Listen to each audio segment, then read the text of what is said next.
थारैनो दिनैनि बे लाकि गिफ्ट कुपनखौ जोङो जोंनि सासे बिहरदोंमोन आलासि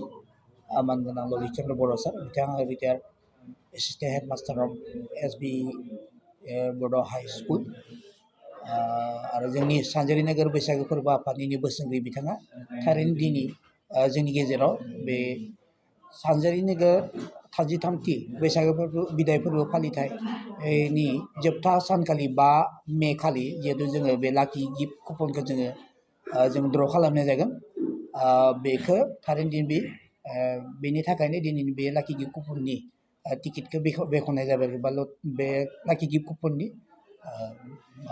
मा होनो टिकेटखौ बेखेवबाय।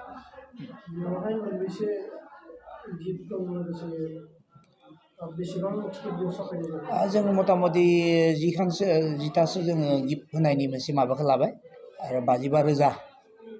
जों टिकेटखौ साफायनाय जादों। थारैनो जोङो जिहेतु जों मिथिगौ सरासनस्रायै जों बे बैसागो फोरबो बा बैसागो बिदाय फोरबोआ जोंनि बर' माहारिनि मोनसे एंगारनो हायै मोनसे फोरबो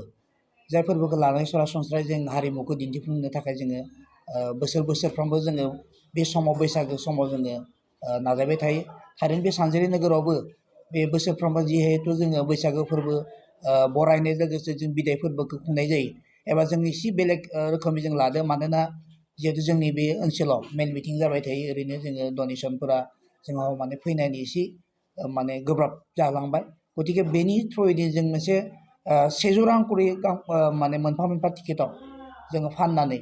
जाहाथे माने एसे जिखिनि रां खेन्दा जों मोनो बेखौ जोङो जोंनि बैसागो दामनाय देनायनिफ्राय लानानै मोसानाय मुसुरनाय बादायनायनिफ्राय लानानै गासैयावबा जों इयाव माखासे जोंनि माने बादायनाय आरो ओरैबायदि गेलेमुनाय माखासे जोंनि हारिनि गेलेमुनाय माखासे बादायनाय दिरुं बोलायनायनिफ्राय लानानै थिग बेदिनो माखासे जों भलिबलफोर लानानै बेफोरबायदिनो जोङो लिटारेरि थुनलाइयारि आयदायावबो खन्थाइ आवरायनाय बिदिनो सावगारि एरनाय सुंदब कुइज बादायनाय बेफोरखौबो जोङो लाफानानै मोनसे थांखि लादो आरो लाफागोन जों बेखौ थारैनो जोङो माने जोंनि सानजारि नोगोरनि जिथु बैसागो